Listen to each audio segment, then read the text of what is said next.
बिस्मिल्लाहिर्रहमानिर्रहीम। Lecture number 31 है हमारे पास द फ्यूचर आईपी।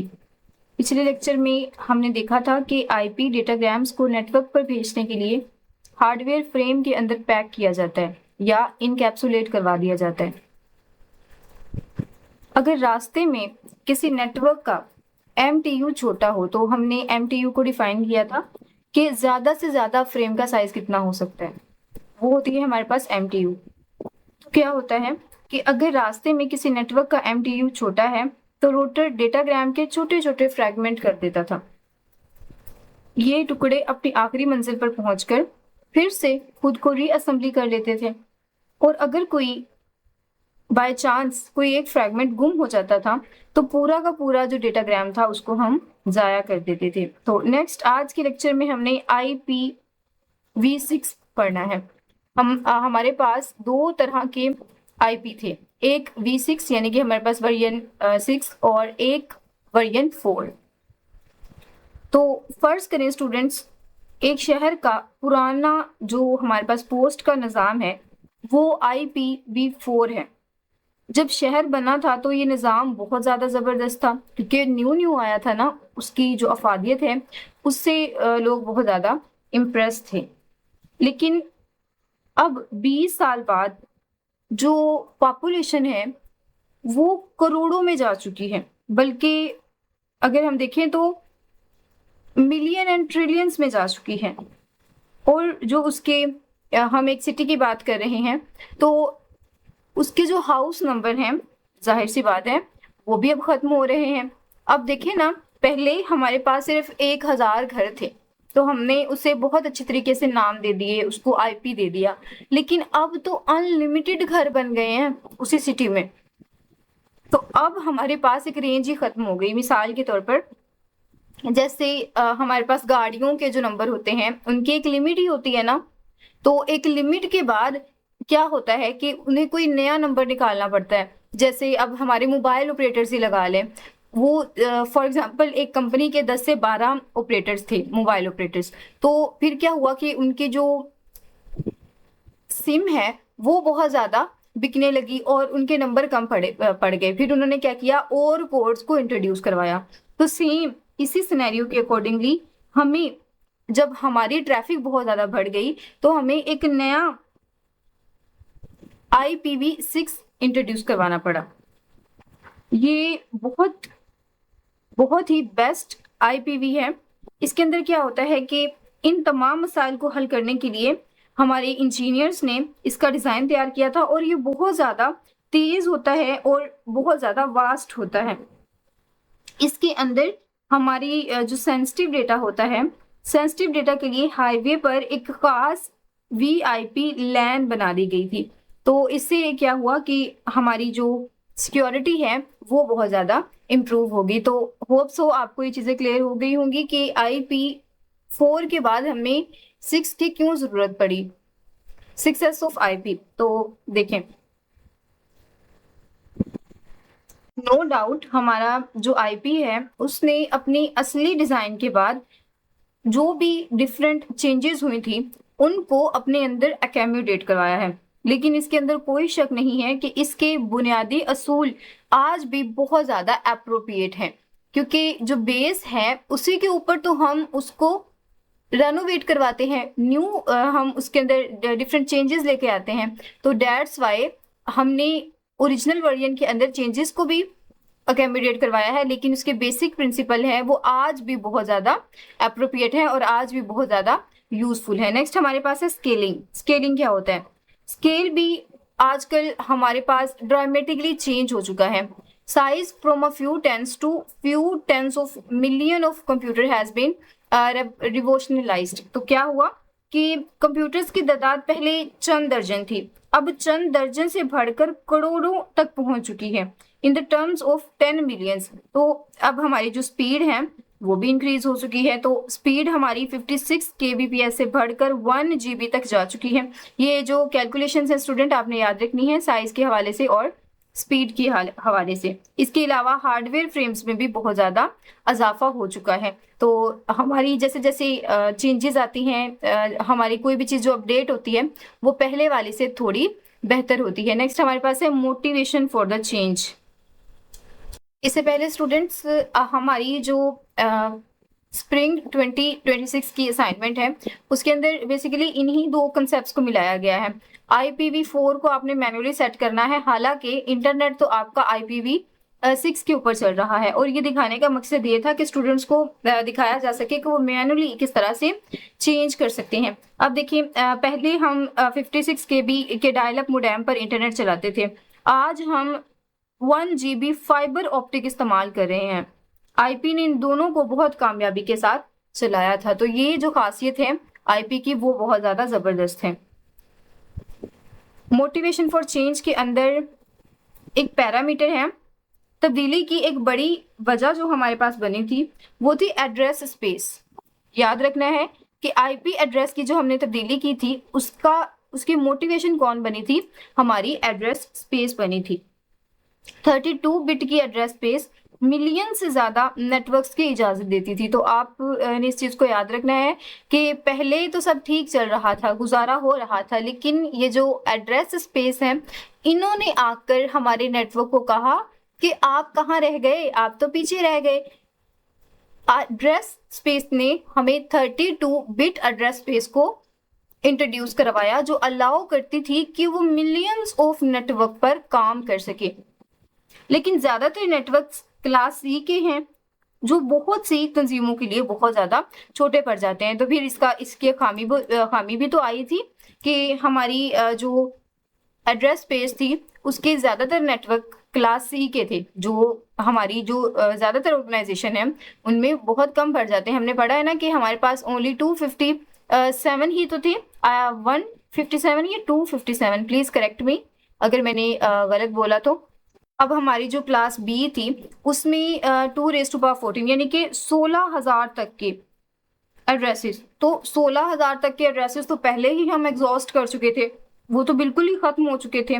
इतनी ज्यादा जो हमारे पास IPs थे उनकी हमें जरूरत ही नहीं पड़ती थी। और तब्दीली की जो सबसे बड़ी वजह थी IP की जानिब से दी जाने वाली सर्विसेज की टाइप थी, ठीक है। जो हमारा IP था जो सर्विसेज दे रहा था वो भी एक बड़ी वजह थी। तो अब से ये पूछा जा सकता है कि दो पैरामीटर्स बताएं कि हमें IP को चेंज क्यों करना पड़ा। तो हमारी एक वजह तो ये थी कि हमारे IP को मोटिवेट किया चेंज के लिए एड्रेस स्पेस ने, और दूसरी वजह थी कि हमारा IP जो सर्विसेज पेश कर रहा था उसने उन्हें मोटिवेट किया कि वो चेंजेस करें। अब मुख्तलिफ एप्लीकेशन की डिलीवरी की रिलायबिलिटी और स्पीड मुख्तलिफ होती है, हर जो डिवाइस है वो डिफरेंट स्पीड के ऊपर रन करती है, उसकी रिक्वायरमेंट्स डिफरेंट होती हैं, हार्डवेयर चाहे वो हमारी रैम की रिक्वायरमेंट्स हो। तो अब हमारी जो प्रेजेंट IP है, हमारी जो मौजूदा IP है उसमें टाइप ऑफ सर्विसेज अक्सर इम्प्लीमेंट ही नहीं होती। उसके अंदर हम क्या करते हैं, अपनी टाइप ऑफ सर्विस को इम्प्लीमेंट नहीं करते। अब आपने याद रखना है कि जब हर एक की डिफरेंट है तो हम कितनी ही टाइप जो हमारे पास टाइप्स हैं उनको इम्प्लीमेंट करवा लेंगे। तो उन्होंने बेहतर तरीका ये ढूंढा कि वो कोई एक डिज़ाइन बनाते ही नहीं है या फिर एक फॉर्मेट बनाते ही नहीं है। जिस डिवाइस को जिस तरह की रिक्वायरमेंट्स हैं IP उसको उसी के अकॉर्डिंगली पूरा कर देगा। Another factor for the motivation for change is a multicast. तो एक और फैक्टर जो था वो चेंज के लिए था मल्टीकास्ट। बिल्कुल इसी तरह के अगर एक कंपनी को 500 कंप्यूटर्स लगाने हैं, एक यूनिवर्सिटी को लगा लें क्योंकि यूनिवर्सिटी में 500 कंप्यूटर तो होते ही हैं, तो क्लास C जिसमें 256 तक ही कंप्यूटर आ सकते थे छोटी पड़ जाएगी हमारे लिए, और क्लास B दुनिया में वैसे ही खत्म हो चुकी है, तो इसीलिए हमें कोई ना कोई नया निज़ाम तो चाहिए था। नेक्स्ट हमारे पास है name end variant number. Name end variant number क्या होता है? IP के इस नए हमारे पास जो जनरेशन थी उसको हमने IP नेक्स्ट जनरेशन का नाम दिया था, ठीक है। क्या नाम दिया था? IPNG, IP next generation. A preliminary version of IP was called IP next generation। बहुत इंपॉर्टेंट MCQ है student. There are several purpose and all called IPNG। तो इसके अंदर हमारे पास डिफरेंट प्रपोजल्स थे और इन सब को हमने IPNG कहा, और एट द लास्ट एक नाम चूज कर लिया गया जो इसके लिए अगले जितने भी अवेलेबल वेरिएंट्स थे उनका एक नंबर था, यानी कि 6। पहले जब प्रीमियरली हमारा डिजाइन बना था तो हमने उसको नाम क्या दिया था, IPNG। तो फिर हमने एक नाम सिलेक्ट किया and it is used next available variant number, जो नेक्स्ट अवेलेबल वेरिएंट नंबर को यूज करके बनाया गया था, और हमारे वेरिएंट का नाम क्या पड़ गया, IPv6। तो आपने याद रखना है हमारे कितने वेरिएंट्स थे इसके अंदर, 6 वेरिएंट्स थे। अब हमारे पास इसकी फीचर्स कौन सी हैं, तो बहुत सारी फीचर्स हैं, बहुत फैंटास्टिक किस्म की ये हमारे पास IP है। तो IPv6 के एड्रेसेस 128 बिट्स के होते हैं। इतने ज्यादा एड्रेसेस के दुनिया के हर रेत के जर्रे को भी IP दिया जा सकता है। मजे की बात है ना कि इतने ज्यादा इसके पास एड्रेसेस हैं कि अगर हम दुनिया का में कितना रेत होगा और उसके हर जर्रे को भी IP देना, तो ये उसको भी पूरा कर सकता है। फैंटास्टिक, ना मजे की इसकी ये फीचर है। हेडर इज इंटायरली डिफरेंट, इसका जो हेडर है वो बिल्कुल मुख्तलिफ था।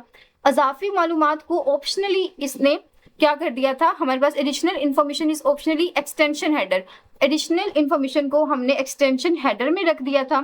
इसके बाद फिर हमारा डेटा आता था। तो पहले हमारी जो डिफरेंट हमने IPs पढ़े, IPv4 की फीचर्स पढ़ी, तो उसके अंदर पहले डेटा आता था, फिर हम उसको उसकी एक्सटेंशन के अंदर प्लेस करते थे। लेकिन यहाँ पर हम पहले एक्सटेंशन हेडर में इसे प्लेस करते हैं और फिर हम उसे डेटा से फॉलो करवाते हैं।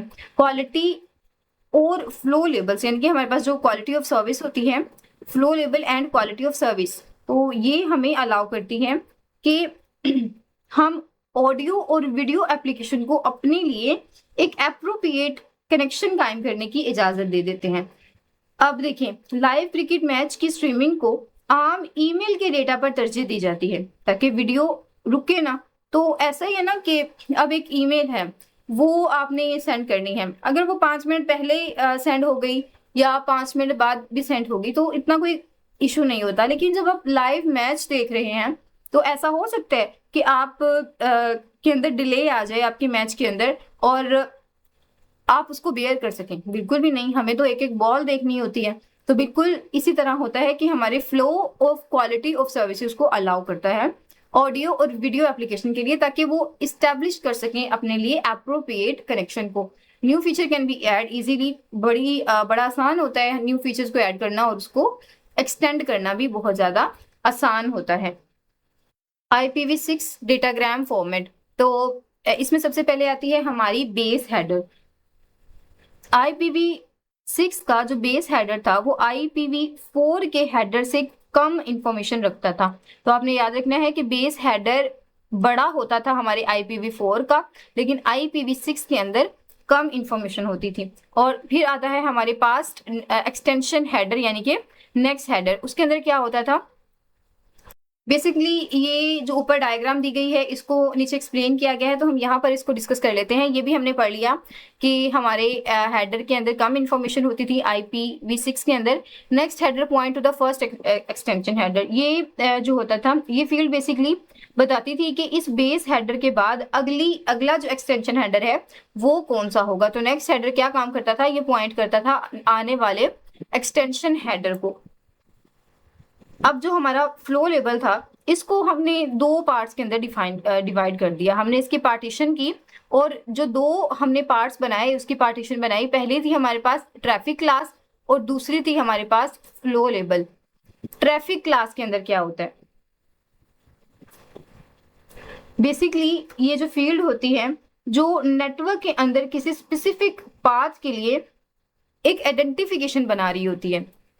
देखिए क्लास ट्रैफिक क्लास से भी हमें पता चलता है ना कि एक खास किस्म की स्पेसिफिकेशन की जा रही है, उसका एक पाथ डिफाइन किया जा रहा है। बिल्कुल इसी तरह फ्लो लेबल भी हमारे पास क्या कर रहा था, एक specific path through the network को आइडेंटिफाई कर रहा था। ये जो टर्म्स हैं आपके MCQ में बहुत ज्यादा पूछी जाती हैं, तो इनको आपने क्लियर करना है। नेक्स्ट हमारे पास है router use flow labels to forward datagrams along prearranged method.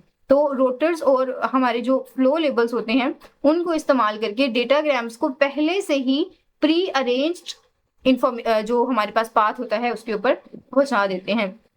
देखिए बिल्कुल ये इसी तरह होता है जैसे मोटरवे पर एम्बुलेंस के लिए एक खास लैन बनी होती है। रोटर फ्लो टेबल देखकर वीडियो कॉल के डेटाग्राम्स को फौरी इन फास्ट लेंस के अंदर डाल देता है। तो ऐसा ही होता है ना कि कोई अगर अमूमन हमारी जो ट्रैफिक होती है वो एक सीक्वेंस के अंदर चल रही होती है, तो अगर कहीं एम्बुलेंस आ जाती है तो उसको प्रायोरिटी दी जाती है ना। तो ऐसा ही होता है जब हम वीडियो डेटाग्राम्स की बात कर रहे हों तो वीडियो कॉल के दौरान उनके डेटाग्राम्स को फौरी इस फास्ट लेन के अंदर डाल देते हैं ताकि कोई भी जो मसला है वो पेश ना आए। लेकिन फिर भी मसाइल तो होते हैं, व्हाट्सएप कॉल पे तो बहुत ज्यादा इशू आता है। नेक्स्ट हमारे पास है IPv6 नेक्स्ट हेडर। तो इसके अंदर क्या होता है ये भी हमने डिस्कस कर लिया कि ये हमेशा क्या करता है, base header next is equal to TCP।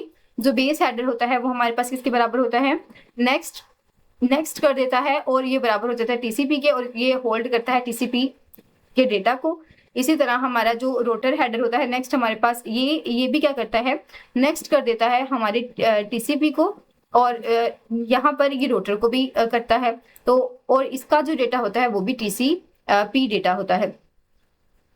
ये वाली चीज आपके MCQ के लिए इंपॉर्टेंट नहीं है, तो इसको आप स्किप भी कर सकते हैं। नेक्स्ट हमारे पास है passing IPv6 header.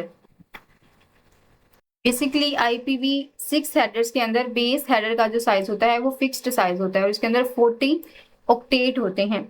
Base header में मौजूद नेक्स्ट हेडर फील्ड बताती है कि आगे हमारे पास किस किस्म का डेटा आ रहा है। और इसी तरह कुछ एक्सटेंशन हेडर्स का जो साइज होता है वो वेरी करता है, यानी कि वेरिएबल साइज की एक्सटेंशंस होती हैं। और एक्सटेंशन हेडर में मौजूद जो नेक्स्ट हेडर होता है वो अगली टाइप को बताता है, और हेडर लेन फील्ड इस एक्सटेंशन का हेडर का साइज बताती है। तो स्टूडेंट्स इसके अंदर कंसेप्चुअल हमारे पास कुछ भी नहीं है, जस्ट आपने इस चीज को याद रखना है कि हमारे पास 40 ऑक्टेट का हेडर होता है बेस हेडर। नेक्स्ट हेडर क्या करता है, field in the base header define the type. तो ये टाइप ऑफ हेडर को डिफाइन करता है जो at the end of the size of the base header appear होती है। इसी तरह कुछ एक्सटेंशंस हैं जिनका साइज वेरिएबल भी हो सकता है। वैसे तो हमने क्या है कहा है कि ना हमारे पास 40 ऑक्टेट ही होंगे, लेकिन एक्सटेंड भी तो हम कर सकते हैं, यही तो इसका प्लस पॉइंट है। तो फिर हमारा जो नेक्स्ट हेडर होता है वो उन एक्सटेंशंस के अंदर हेडर की टाइप को डिफाइन करता है और उसकी लेंथ को डिफाइन करता है हमारे जिस हेडर को हमने एक्सटेंड किया होता है। तो होप सो तमाम चीजें क्लियर होगी।